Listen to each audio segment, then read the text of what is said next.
Last class में मैंने एक टॉपिक कराया था जिसका नाम था टोरॉइड। ठीक है, एक बारी मैं उसको रिवाइज कराता हूँ। टोरॉइड क्या था? एंडलेस सॉलिनॉइड को हम क्या कहते हैं भैया? टोरॉइड कहते हैं। ये पोललेस भी होता है।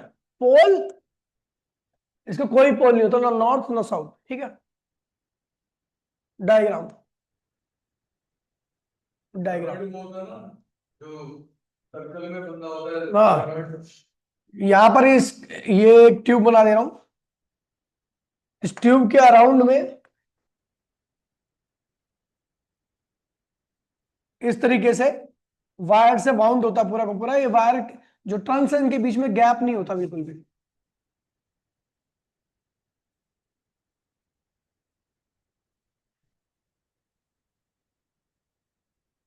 ठीक है, तो ये टर्न्स इस तरीके से होती है। ठीक है, इसमें दो रेडियस होती है। एक होती है इनर रेडियस R1 और एक होती है आउटर रेडियस R2। ठीक है, अब मुझे पता है कि ये एम्पियर सर्किट लॉ की एप्लीकेशन, तो इसलिए यहां पर मैं डॉटेड लाइन से बना दे रहा हूं एक एम्पीरियल लूप। ये एम्पीरियल लूप है। अच्छा, ये एम्पीरियल लूप इसके कोर से जा रहा है, कोर से।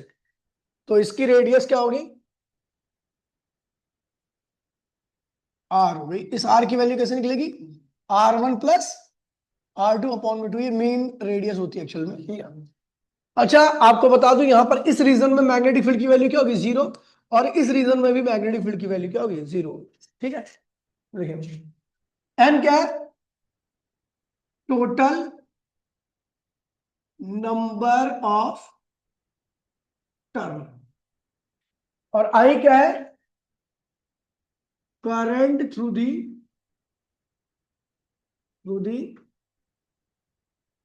Single turn. सिंगल टर्न से जो करंट पास कर रहा है वो इतना। ठीक है, मैंने क्या लिया? जो एम्पीरियल लूप लिया है, एम्पीरियल लूप पे एक छोटा सा एलिमेंट लेता हूं। ये एम्पीरियल लूप का छोटा सा एलिमेंट है। इसकी लंबाई कितनी है? DL। ठीक है, और इसी लूप के वहां पर एक मैग्नेटिक फील्ड लेता हूं। सर्कुलर लूप है तो मैग्नेटिक फील्ड कैसी है? Tangential wave. तो आपको पता है according two ampere circuit law क्या कहता है? इंटीग्रेशन ऑफ B.dl किसके बराबर आएगा? Mu naught total current enclosed current enclosed bye Amperian loop. अच्छा एक बात बताओ, आपको ये पता है कि बी और डीएल दोनों की डायरेक्शन सेम है। मैंने बताया था जब दो वेक्टर की डायरेक्शन सेम होती है तो उनका डॉट क्या आता है? उनके दोनों के मैग्नीट्यूड के प्रोडक्ट के बराबर आता है। यानी आपको बता दूं, यहाँ पर बी और डीएल दोनों पैरेलल वेक्टर है, इसलिए दोनों का डॉट क्या होगा? सो B.dl बराबर में क्या आता है? BDL। क्या आएगा? BDL आएगा ना, यहाँ पे लिख दिया BDL। और म्यू नॉट, अच्छा कुल टर्न कितनी है? L। और एक टर्न पे करंट कितना है? तो कुल करंट कितना होगा? अरे कोई बात नहीं, मैं उसी में कन्वर्ट कर दूंगा, उसको टेंशन ले रही है। ये मुझे ज्यादा बेटर लग रहा है अभी जो मेरे दिमाग में है, तो ज्यादा बेटर है उससे ये वाला। इसमें दिमाग लगाने की आवश्यकता नहीं है। ये हो गया। अच्छा आपको पता कोर के अंदर हर एक पॉइंट पर मैग्नेटिक फील्ड की वैल्यू क्या होने वाली है? सेम होने वाली है। इसलिए मैं बी को बाहर लिख दूंगा, अंदर क्या होगा? DL। और ये क्या होगा? Mu not NI। कोई दिक्कत तो नहीं है? चलो, अब इसके बाद हमें पता है ये DL क्या है? छोटा सा एलिमेंट है। और अगर मैं टोटल इंटीग्रेशन ऑफ DL की वैल्यू बताऊं तो क्या होगा? 2 पाई म्यू नॉट NI। ठीक है, तो बी क्या होगा? Mu not L 2 pi R। N क्या है? और 2 पाई R क्या है? टोटल लेंथ है। तो नंबर ऑफ टर्न अपॉन में 2 पाई R क्या होगा? स्मॉल एन आ जाएगा, नहीं आएगा? तो ये हो गया B इक्वल्स टू में म्यू नॉट NI। ये ज्यादा बेटर है मेरे ख्याल से उस वाले से। ठीक, और इसके हर जगह पर मैग्नेटिक फील्ड की वैल्यू क्या होती है? सेम होती है। मैंने आपको लास्ट क्लास में कराया था, ये टोरॉइड होता है। ठीक है, फिर हमने किया था motion of the charge particle in magnetic field. Motion of the charge particle in magnetic field, magnetic field के अंदर चार्ज पार्टिकल की मोशन के बारे में यहाँ पे बात होगी। भाई प्लीज बोलिए मत, ठीक है। तो भैया जब भी चार्ज पार्टिकल ये मोशन करता है तो जरूरी नहीं उसके ऊपर फोर्स लगे, आगे पता लग जाएगा कि चार्ज पार्टिकल मैग्नेटिक फील्ड के अंदर मोशन कर रहा है, ये जरूरी नहीं कि फोर्स लगे। फोर्स लगने की एक पर्टिकुलर कंडीशन होती है कि चार्ज पार्टिकल मैग्नेटिक फील्ड के कैसा मूव करे, perpendicular. When charged particle moves perpendicular to the magnetic field, it experiences magnetic force. Or this magnetic force is perpendicular to the magnetic field as well as velocity of the charged particle. समझ गया?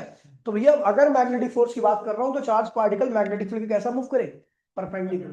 Parallel या anti parallel move करेगा तो उस case में magnetic force नहीं लगता। क्यों नहीं लगता आपको आगे पता लग जाएगा, ठीक है। तो यही है भैया, when a charge particle moves perpendicular to the magnetic field, then it experience magnetic force, वो क्या एक्शन करता है, मैग्नेटिक फोर्स। और this magnetic force and this magnetic force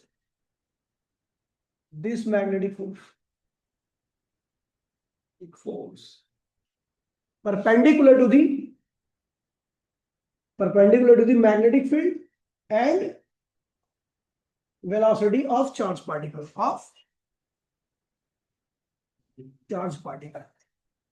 तो हमने कह दिया भैया चार्ज पार्टिकल के अंदर चार्ज पार्टिकल अगर मैग्नेटिक फील्ड के परपेंडिकुलर मूव करता है तो उसके ऊपर फोर्स लगेगा, ठीक है भैया। अच्छा एक बात और यहाँ पे देख लो कि the direction of magnetic force magnetic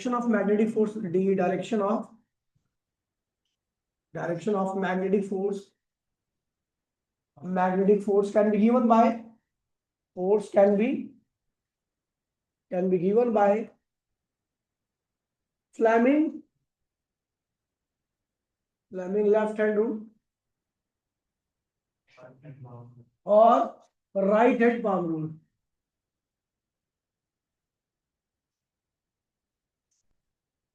ठीक है, दोनों से दी जाती है, ठीक है। और लेफ्ट हैंड रूल कहता है कि भैया लेफ्ट की तीनों उंगलियों एक दूसरे के परपेंडिकुलर करो, ठीक है। ये होगा थंब होगा फोर्स को दिखाएगा, ये होगी फर्स्ट फिंगर,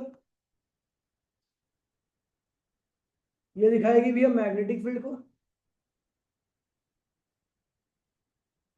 और ये है मिडल फिंगर, नहीं आगे पढ़ाऊंगा लेकिन अभी थोड़ा रिवाइज करा, ये करंट को दिखाएगा, ठीक है। और ये लेफ्ट हैंड है, ठीक है, लेफ्ट हैंड। और राइट हैंड पाम रूल क्या कहता है भैया कि ये आपका अंगूठा है, आपको परपेंडिकुलर रखना है,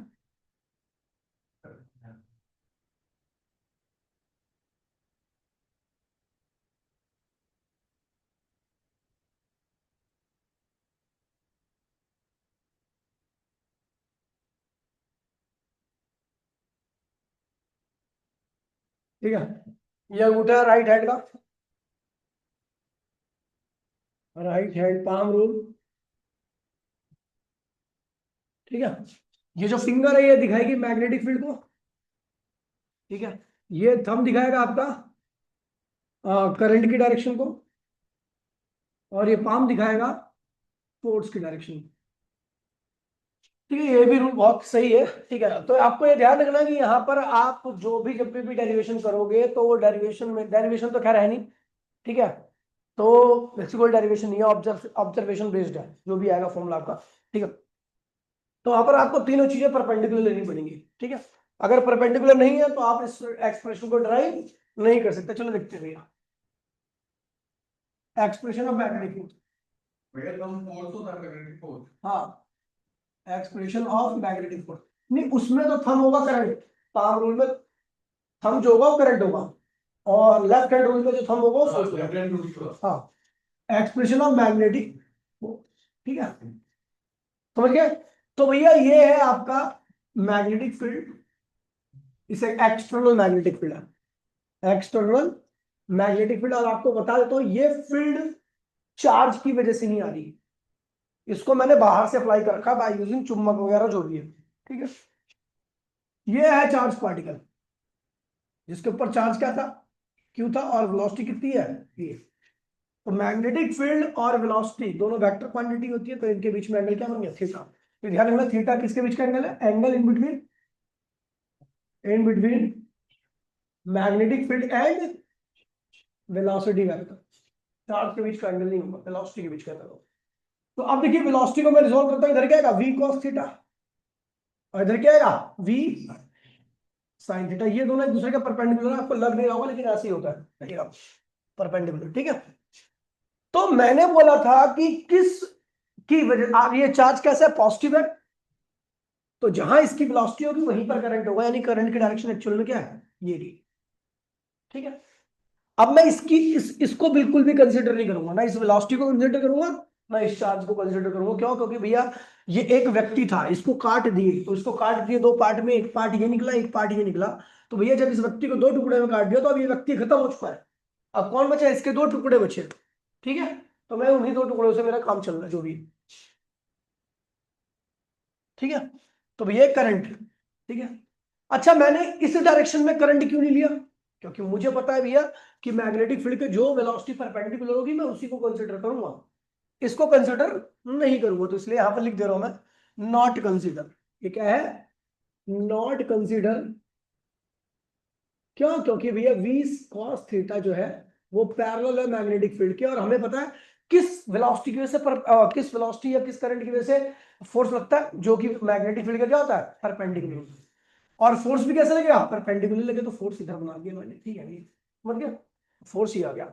अब आप देखोगे कि हेयर v sin थीटा जो है वो मैग्नेटिक फील्ड के परपेंडिकुलर है, और मैग्नेटिक फील्ड क्या है, फोर्स के परपेंडिकुलर, ये तीनों एक दूसरे क्या है, परपेंडिकुलर है। लेफ्ट हैंड रूल में लगा सकते हो यहाँ, ठीक है। तो बाय ऑब्जर्वेशन देखा गया, बाय ऑब्जर्वेशन, ऑब्जर्वेशन में देखा गया कि जो फोर्स ये है, ये फोर्स किसकी वजह से, किसके बीच में लग रहा है, ये फोर्स लग रहा है इस मैग्नेटिक फील्ड और इस चार्ज के चलने की वजह से जो मैग्नेटिक फील्ड आएगी उन दोनों फील्ड के बीच में लग रहा है। ध्यान दीजिए भैया, ये जो फोर्स है ये इस मैग्नेटिक फील्ड और इस चार्ज के चलने की वजह से जो मैग्नेटिक फील्ड आएगी, चार्ज चलता है तो करंट आता है, और जहां करंट होता है वहां पर क्या होती है, मैग्नेटिक फील्ड होती है, और जहां तो मैग्नेटिक फील्ड होती है वो एक दूसरे पे क्या लगाती है, फोर्स लगाती है। तो ये वो फोर्स है जो चार्ज की मैग्नेटिक फील्ड और एक्सटर्नल मैग्नेटिक फील्ड के बीच में लग रहा है, ठीक है। अब देखिए,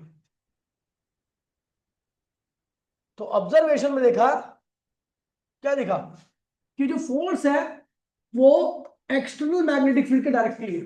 अगर इस मैग्नेटिक फील्ड की वैल्यू बढ़ा दोगे तो ये चार्ज की कितनी मैग्नेटिक फील्ड होगी, फोर्स की वैल्यू क्या होगी, बढ़ जाएगी। चार्ज जब चलेगा, इसकी मैग्नेटिक फील्ड मान लो 2 टेस्ला आ गई, अब उस 2 टेस्ला की मैग्नेटिक फील्ड पे फोर्स बढ़ाने के लिए आपको ये बाहर की मैग्नेटिक फील्ड क्या करनी पड़ेगी, बढ़ानी पड़ेगी। तो यानी बाहर की मैग्नेटिक फील्ड बढ़ाने से, एक्सटर्नल मैग्नेटिक फील्ड बढ़ाने से आपका दोनों फील्ड के बीच में लगने वाला फोर्स क्या होगा, बढ़ जाएगा। यानी चार्ज और मैग्नेटिक फील्ड के बीच में लगने वाला फोर्स क्या होगा, बढ़ जाएगा।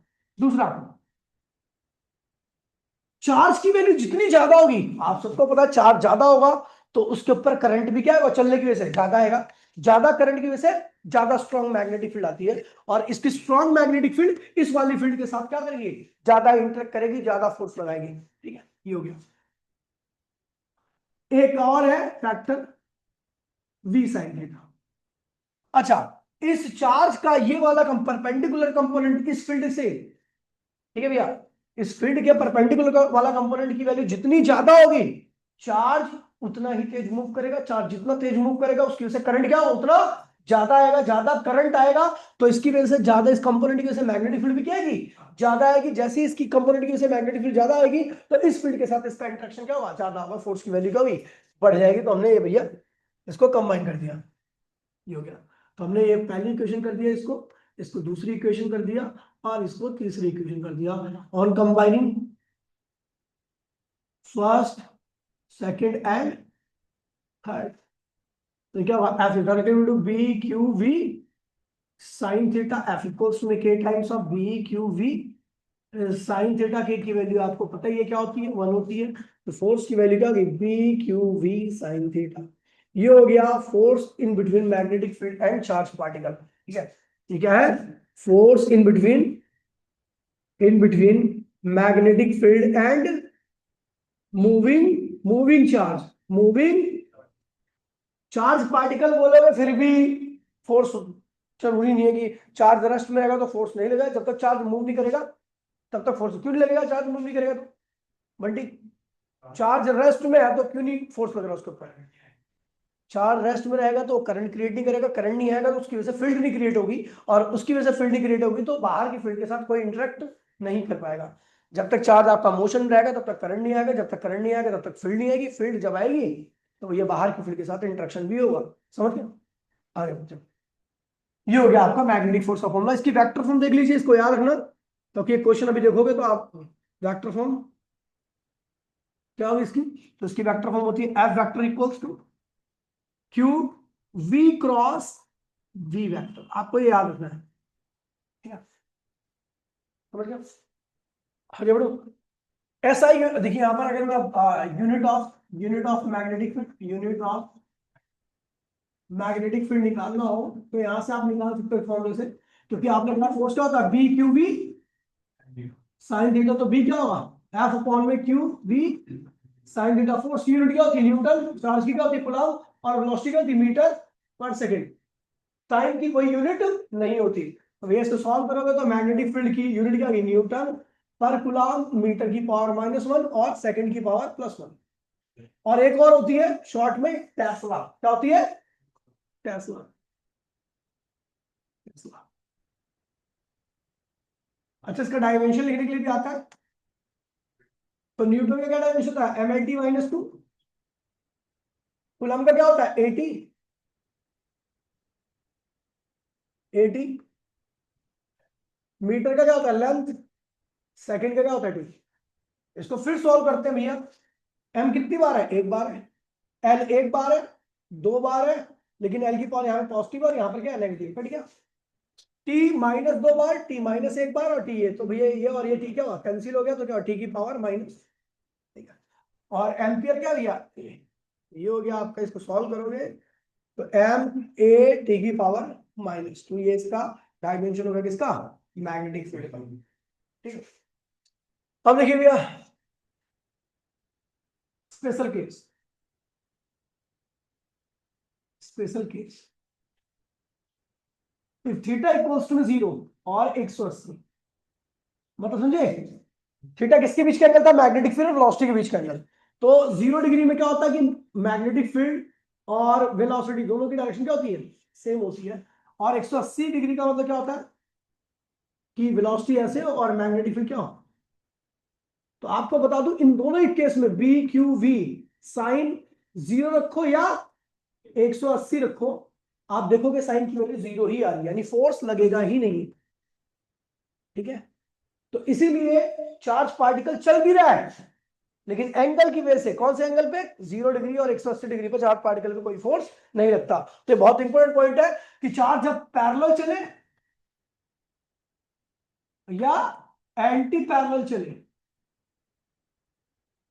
लल चले, तो भैया उस केस में चार्ज पार्टिकल पे कोई फोर्स नहीं लगेगा। फोर्स नहीं लगेगा तो एक्सेलरेशन क्या होगा? 0, और वेलोसिटी क्या होगी? कांस्टेंट। क्या होगी? ये चीज ध्यान रखना। ठीक है। अगला case, if theta equals to में 90 डिग्री, मतलब कि मैग्नेटिक फील्ड ऐसी है, वेलोसिटी ऐसी है, तो इस केस में थीटा क्या होगा? 90 डिग्री होगा। फोर्स की वैल्यू क्या होगी? B Q we sine 90। Sine 90 क्या होता है भैया? 1। तो भैया फोर्स की वैल्यू क्या होगी? B Q v. और आपको बता दूं ये मैक्सिमम फोर्स है। क्या ये? Maximum force. आगे आपको जान के जब आप पढ़ोगे इसको अगले टॉपिक में तो आपको भी पता लग जाएगा कि भैया ये फोर्स क्या करता है, एक चार्ज पार्टिकल को सर्कुलर मोशन प्रोवाइड कर देता है। सर्कुलर मोशन का मतलब ये क्या प्रोवाइड करता है? Centripetal force. क्या करता है? इट प्रोवाइड हाँ सर्कुलर मोशन यूनिफॉर्म होगी, मतलब हम कैलकुलेट नहीं कर पाएंगे। Circular, it provide centripetal force. Centripetal force आगे पढ़ेंगे कैसे होगा ये सेंट्रीपिटल फोर्स कैसे प्रोवाइड कर रहा है, तो आपको पता लग जाएगा। ठीक है। अब देखिए इफ चार्ज इज 0, मतलब न्यूट्रॉन लाइक पार्टिकल हो आपके पास, वो चल रहा है कितने भी एंगल से, तो आप देखोगे भैया उसके ऊपर फोर्स क्या लगेगा, बी, क्यू की वैल्यू 0 है, कुछ भी एंगल हो भैया फोर्स नहीं लगने वाला, मैग्नेटिक फोर्स की वैल्यू क्या होगी, 0 होगी। ठीक है, तो चार्जलेस पार्टिकल के ऊपर भी कोई फोर्स नहीं लगता, चाहे मैग्नेटिक फील्ड में कितना भी तेज घूमे चले या कैसे भी चले। समझ गया। चलो अब आते कुछ न्यूमेरिकल देखते हैं। पहला न्यूमेरिकल देखते हैं।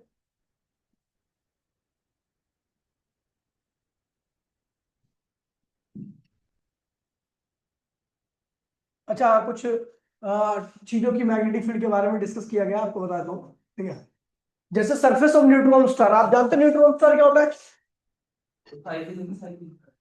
देखिए न्यूट्रॉन स्टार क्या होता है, सुन लीजिए। देखिए जब बहुत बड़ा तारा जो होता है ना, जिसका मास सूरज से करीब नहीं तो 7 या 8 गुना ज्यादा होता है, तो जब उसके मरने के टाइम आता है तो उसके कोर में केवल आयरन वायरन बचते हैं, आयरन वगैरह ही बचते हैं। तो आयरन बहुत ज्यादा स्टेबल एलिमेंट है और बहुत ज्यादा डेंसिटी होती है उसकी, तो वो इतनी ज्यादा ग्रेविटी बन जाती है उसके कोर में कि पूरा का पूरा तारा जो होता है ना, जो जिसकी रेडियस लाखों किलोमीटर में होती है, करोड़ों किलोमीटर में होती है, वो उस हाई ग्रेविटी की वजह से पूरा का पूरा मट, देखिए किसी भी तारे को स्टेबल करने के लिए दो फोर्स चाहिए, एक तो अंदर की तरफ लगे जो कि ग्रेविटी प्रोवाइड करती है, और एक बाहर की तरफ लगे जो कि एनर्जी प्रोवाइड करती है, उसे कहते हैं एक्सटर्नल थ्रस्ट, एनर्जी प्रोवाइड करती है। अभी कोई कुकर उकर में कोई चावल वावल बैठा दो तो कुकर को बाहर की तरफ धकेलती है उसके अंदर की एनर्जी। ठीक है, लेकिन जैसे ही क्या होता है, ग्रेविटी ज्यादा हो जाती है और एनर्जी थ्रस्ट कम हो जाता है, तो भैया सारा का सारा तारा क्या होगा, एक छोटे से कोर में आके सीमित हो जाएगा और उसकी डेंसिटी बहुत ज्यादा बढ़ जाती है। अगर तारे का मास सूरज से 6 से 7 गुना ज्यादा होगा तो वो न्यूट्रॉन स्टार बनता है, अगर उससे ज्यादा हुआ तो सीधा ब्लैक होल में कन्वर्ट हो जाता है। ठीक है, तो भैया न्यूट्रॉन स्टार एक बहुत हाई मैग्नेटिक एलिमेंट है। ठीक है, और उसकी सरफेस पे करीबन नहीं तो 10 करोड़ टेस्ला की मैग्नेटिक फील्ड होती है, 10 करोड़ टेस्ला, समझ रहे हो? अब देखिए भैया, हमारी लैब में, हम जो लैब में सबसे हाई मैग्नेटिक फील्ड क्रिएट कर पाते हैं, आप सोचो वो मात्र 1 टेस्ला की होती है, और उसकी सरफेस में कितनी मैग्नेटिक फील्ड होती है, 10 करोड़ टेस्ला, सोच लो। और हम जो सबसे ज्यादा मैग्नेटिक फील्ड क्रिएट करते हैं लैब में, वो कितनी है, एक। और आप बोलो 1 टेस्ला में मैग्नेटिक फील्ड में ना, ये सारे दरवाजे फरवाजे सब एक जगह पे आ जाएंगे, इतनी हाई मैग्नेटिक फील्ड होती है। तो सोचो उसकी सरफेस में कितनी मैग्नेटिक फील्ड होती होगी। ठीक है, और इससे भी खतरनाक होता है मैग्नेटार, न्यूट्रॉन स्टार का पापा मैग्नेटार होता है, इससे भी ज्यादा मैग्नेटिक फील्ड होती है उसकी। चलो आगे बढ़ते हैं भैया। ये बार मैग्नेट होता है, आपने देखो छोटे छोटे मैग्नेट्स होते हैं, उनकी मैग्नेटिक फील्ड ये होती है। ठीक है, अर्थ की मैग्नेटिक फील्ड इतने टेस्ला, और इंटरस्टेलर स्पेस में जो स्पेस होता है ना, दो तारों के बीच का रीजन, उसको इंटरस्टेलर स्पेस कहते हैं, और वहां पर मैग्नेटिक फील्ड बहुत वीक हो जाती है। ठीक है, ये रही। ठीक है, आगे बढ़ते हैं। तो मैग्नेटिक फील्ड बड़ी जबरदस्त चीज है। ठीक है, सूरज की मैग्नेटिक फील्ड बहुत ज्यादा तगड़ी है। सबसे मैक्सिमम जितनी ग्रेविटेशनल फोर्स बन सकी है लैबोरेटरी में, है। हाँ कर लिया लो, कोई दिक्कत नहीं है। अब यहाँ पर एक बहुत इंपॉर्टेंट, देखिए मैंने इसको अलग से यहाँ पर इसको रखा है। ठीक है, ये बहुत बढ़िया बातें बताई गई है इसमें, 4-5 बातें बहुत खास है। जैसा कि आपको पता रखा है कि स्टैटिक चार्ज जो होता है उसके ऊपर कभी मैग्नेटिक फील्ड फोर्स नहीं लगता, लेकिन उसके पास इलेक्ट्रिक फोर्स लगता है। इलेक्ट्रिक फील्ड, इलेक्ट्रिक फोर्स का फॉर्मूला क्या था, ई क्यू। क्या था, यानी इलेक्ट्रिक फील्ड और चार्ज हो, बाकी वो चले ना चले, इलेक्ट्रिक फोर्स लगेगा। लेकिन मैग्नेटिक फोर्स जब चार्ज पार्टिकल चलेगा तभी लगेगा, दिखिया। ठीक है, तो लिखा हुआ है a static charge is a source of electric field only while moving a charge। क्या है, ये किसका सोर्स होता है, एक रुका हुआ चार्ज केवल इलेक्ट्रिक फील्ड क्रिएट करता है, लेकिन एक चलता हुआ चार्ज इलेक्ट्रिक फील्ड और मैग्नेटिक फील्ड दोनों ही क्रिएट करता है। इसको हम कहते हैं इलेक्ट्रोमैग्नेटिक वेव, आगे पढ़ेंगे हम। यहां लिखा हुआ है a moving charge produce magnetic field which is in turn exert the force on another moving charge। कह रहा है एक चार्ज चल रहा है, उसके पास एक दूसरा चार्ज रखा हुआ है, तो चलने वाले चार्ज की वजह से दूसरे वाले चार्ज पे मैग्नेटिक फोर्स लगने लगता है। क्यों, क्योंकि जो चार्ज चल रहा होता है उसकी वजह से क्या आता है, करंट आता है, करंट की वजह से मैग्नेटिक फील्ड आती है, और वो मैग्नेटिक फील्ड दूसरे वाले चार्ज पार्टिकल पे जो चल रहा है उसके साथ, जो उसके साथ चल रहा है उसके ऊपर क्या लगाती है, फोर्स लगाती है। यानी दो चलते हुए चार्ज भी एक दूसरे के ऊपर फोर्स, एक चलता हुआ चार्ज दूसरे चार्ज पे फोर्स नहीं लगा सकता, और लगाएगा तो कौन सा फोर्स लगाएगा, इलेक्ट्रिक फोर्स, मैग्नेटिक फोर्स नहीं लगा सकता।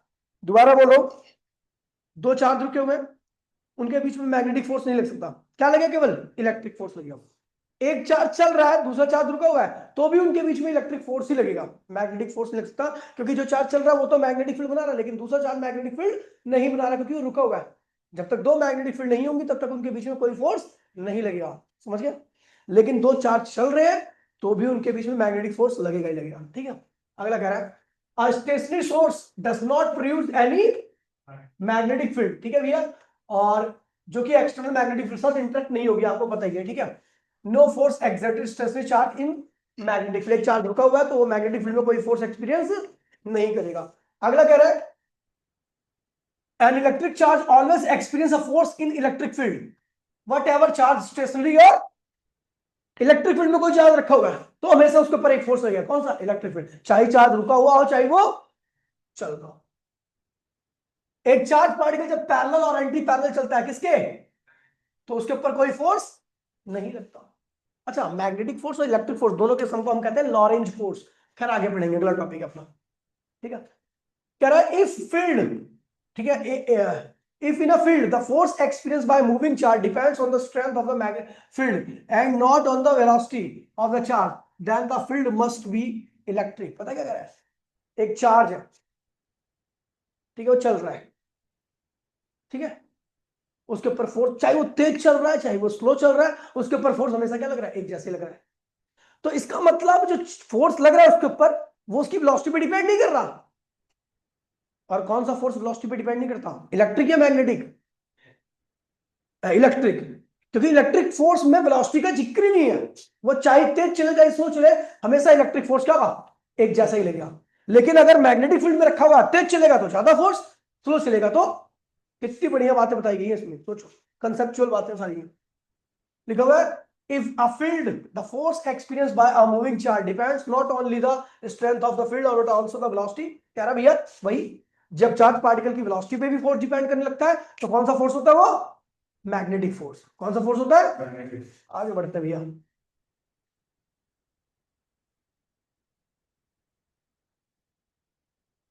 एक क्वेश्चन देखिए,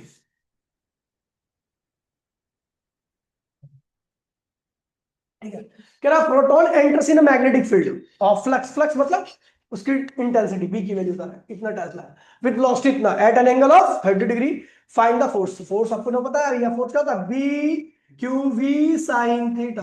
मैग्नेटिक फील्ड कितनी बड़ा, 2.5, प्रोटॉन है तो चार्ज कितना होगा, 1.6 इंटू 10 पावर माइनस 90। वेलोसिटी कितनी है इसकी, 1.5 गुणे में 10 की पावर 7, और साइन एंगल कितना है, हो गया। और ये फोर्स क्या होगा, perpendicular to the magnetic field as well as velocity of the charge particle. समझ गया, बताना। अगला क्वेश्चन,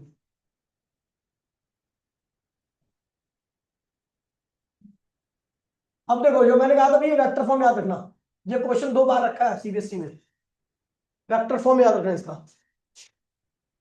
क्या कह रहा है भैया, वेलोसिटी वेक्टर रखा है किसके अलॉन्ग है, यानी v वेक्टर इक्वल्स टू में क्या आएगा बेटा, 2 इंटू 10 पावर माइनस 6 आई कैप, क्या आएगा, आई कैप क्यों है, क्योंकि भैया ये x के अलॉन्ग है। मैग्नेटिक फील्ड वेक्टर किसके अलॉन्ग है, 0.2 j प्लस 4 0.4 के कैप टेस्ला, ठीक है भैया। Find the magnetic force acting on the charge particle, ठीक है, आपको मैग्नेटिक फोर्स की वैल्यू निकालनी है, चार्ज की वैल्यू कितनी है, क्यों कितना है, 1.5 माइक्रो कूलम। तो भैया आपको वेक्टर फॉर्म में रखा और आपको याद होगा वेक्टर फॉर्म मैंने अभी थोड़ी देर पहले बताई थी, ठीक है। तो Q V क्रॉस V, तो भैया Q की वैल्यू क्या है, 1.5 माइक्रो है ना, वेलोसिटी कितनी है, 2 इंटू 10 पावर माइनस और प्लस 6 आई कैप, इसका क्रॉस करना है 0.2 जे कैप प्लस 0.4 के कैप। तो भैया आपको बता दूं कि आई, देखिए वेक्टर इक्वल्स टू में क्या बेटा, इसका देखिए ये इन दोनों की मल्टीप्लाई करोगे, खैर छोड़ो इसकी मल्टीप्लाई नहीं कर रहा मैं, छोड़ो मैं बता रहा हूँ पहले, चलो एक काम करो इसकी मल्टीप्लाई कर दो, मैग्नीट्यूड आसान है, ठीक है, थोड़ा सा तो क्या होगा ये ये इसकी गुणा करोगे ये 3 हो जाएगा, और इसकी गुणा इसमें करोगे तो क्या होगा, खत्म ही हो जाएगा, वो खत्म हो जाएगा, ये आई बनेगा। और ये आएगा 0.2 जे कैप, 0.4 के कैप। कोई दिक्कत तो नहीं है? क्रॉस करना अपने को, क्रॉस लगा देगा, ठीक है।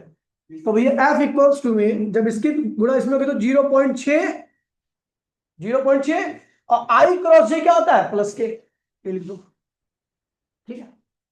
और इसकी गुणा इसमें क्या होगा? अब वो खैर मैं तो प्लस लगा रहा हूं अभी, बाद में माइनस लगा देंगे। 3 गुणे में क्या होगा? 1.2, है ना। और आई क्रॉस के क्या होता है भैया? आई के क्रॉस आई तो प्लस जे होता है, आई क्रॉस के माइनस जे होगा, ठीक है भैया। ये आएगा एफ वेक्टर इक्वल्स टू में 0.6 के माइनस 1.2 जे। ये इतना न्यूटन फोर्स लग रहा है। अब इस फोर्स का मैग्नीट्यूड बोलेगा तो मैग्नीट्यूड आप ऐसे निकाल दोगे, अंडर रूट 0.6 का स्क्वायर और प्लस 1 का स्क्वायर, और डायरेक्शन पूछेगा तो भैया डायरेक्शन की ओर आई है ना, तो इसमें तो डायरेक्शन की यूनिट वेक्टर निकाल देना इसका, ठीक है। तो एफ की डायरेक्शन के लिए क्या करोगे? एफ वेक्टर अपॉन में एफ का मैग्नीट्यूड निकाल लोगे, ठीक है। जब आप डायरेक्शन टाइम डिस्टेंस नहीं निकाल पाओ तो आप इससे निकाल लो डायरेक्शन, ठीक है। दो दो ऑप्शन अपने पास। आगे बढ़ते हैं, अगला क्वेश्चन देखिए।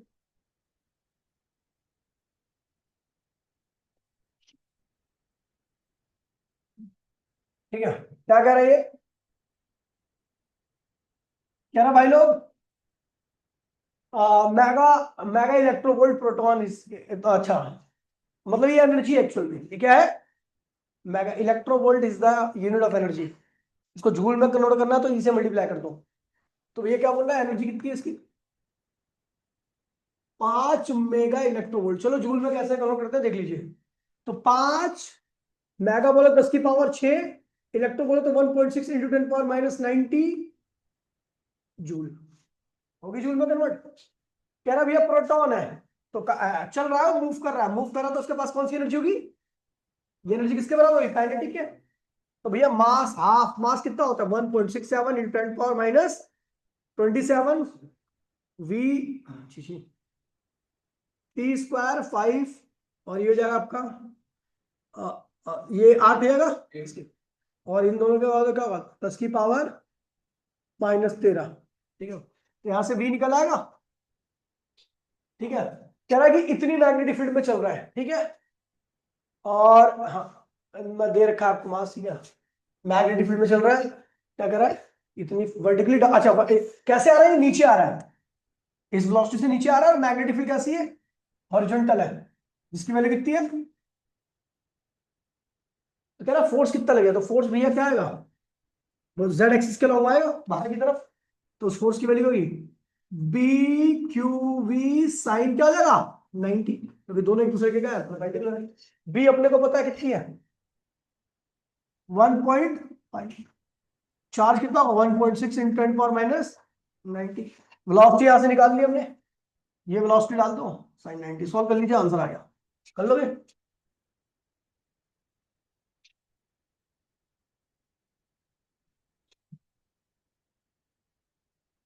ये क्वेश्चन देखिए,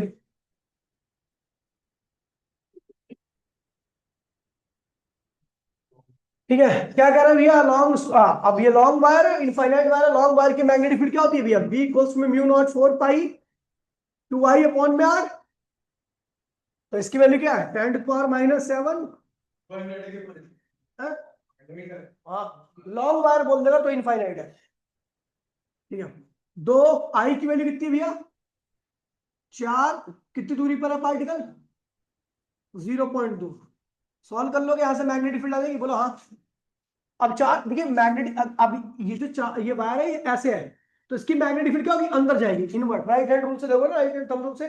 तो करंट ऊपर जा रहा है, थंब को ऐसा रखना है, उंगलियां अंदर जाएंगी आपकी यहाँ पे, तो मैग्नेटिक फील्ड क्या होगी? यहाँ पर इनवर्ट क्या होगी? ये मैग्नेटिक फील्ड क्या होगी? इनवर्ट। यहाँ पे लिख देता इनवर्ट मैग्नेटिक फील्ड, ठीक है। चार्ज पार्टिकल कैसे चल रहा है? ऐसे चल रहा है नीचे। मैग्नेटिक फील्ड इनवर्ट है, यानी जेड के अलॉन्ग है। मैग्नेटिक फील्ड इसके अलॉन्ग है, जेड के अलॉन्ग। मैग्नेटिक फील्ड आपकी जेड के अलॉन्ग है, और चार्ज पार्टिकल वाई के अलॉन्ग मूव कर रहा है। तो यानी दोनों एक दूसरे क्या है? परपेंडिकुलर। तो फोर्स क्या होगा? B Q we sine 90। B कितना भैया? ये निकाल लिया, यहां से ये डाल देना, ठीक है। चार्ज पार्टिकल है, चार्ज पार्टिकल को क्या है भैया, प्रोटॉन है, कौन है, प्रोटॉन है, प्रोटॉन 1.6 माइनस 90, वेलोसिटी कितनी रखी भैया, ये देखिए 4 गुणे 10 की पावर 6 और साइन 90, सॉल्व कर लो भैया, फोर्स आ जाएगा।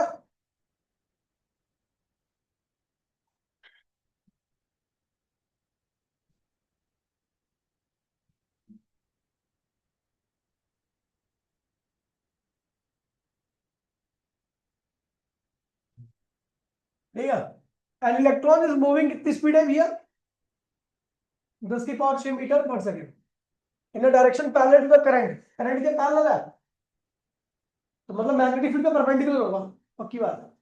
ठीक है, parallel to the current of 5 ampere flowing through a infinite long wire, तो मैग्नेटिक फील्ड निकाल दो इसका, दूरी कितनी है 10 सेंटीमीटर। सेम क्वेश्चन है पीछे वाला, तो पीछे वाला क्वेश्चन क्या ना वही है कि वायर ये रहा, वायर ये रहा, इससे 10 सेंटीमीटर दूर पर क्या भी है चार्ज पार्टिकल है, वो भी इधर ही चल रहा है वेलोसिटी। तो मुझे पता है इसकी मैग्नेटिक फील्ड यहाँ पर क्या होगी, इनवर्ड होगी, मैग्नेटिक फील्ड इनवर्ड होगी, वेलोसिटी क्या है इसकी, क्या गई 10 की पावर 6 मीटर पर सेकंड। तो आपको फोर्स निकालना, फोर्स क्या होगा भैया, मैग्नेटिक फील्ड इनवर्ड है, वेलोसिटी इधर है, तो फोर्स हम निकालना होगा, magnetic field left hand rule से मैग्नेटिक फील्ड इनवर्ड है, वेलोसिटी करंट ऊपर होगा, फोर्स इधर लगेगा, इधर की तरफ यहाँ पे, फोर्स क्यों लिखोगे, B Q we sine theta. तो बी आप देख लोगे, बी क्या होगा, mu naught 4 pi 2 I upon में आर, आई दे रखा है आपको कितना भैया 5 एम्पियर, आर दे रखा है 10 सेंटीमीटर मीटर में कर लोगे, चार्ज की वैल्यू 1.6 इंटू 10 पावर माइनस 90 होती है, और वेलोसिटी कितनी है 10 की पावर 6 साइन 90 बन जाएगा, सॉल्व कर लोगे, चलो हो गया।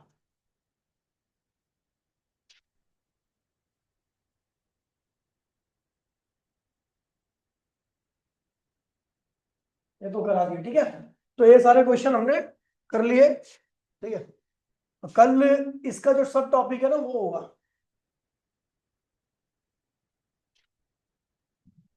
ठीक है, इसका एक टॉपिक है, बहुत मेन टॉपिक है कि ये चार्ज पार्टिकल जब चलेगा मैग्नेटिक फील्ड के परपेंडिकुलर तो पाथ कैसे होगा, सर्कुलर पाथ।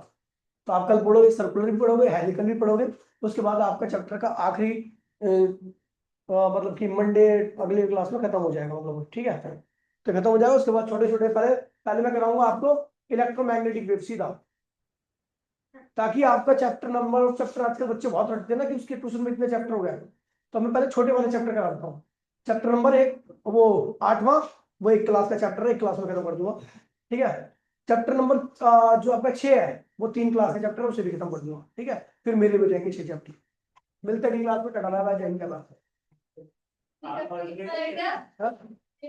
2 क्लास,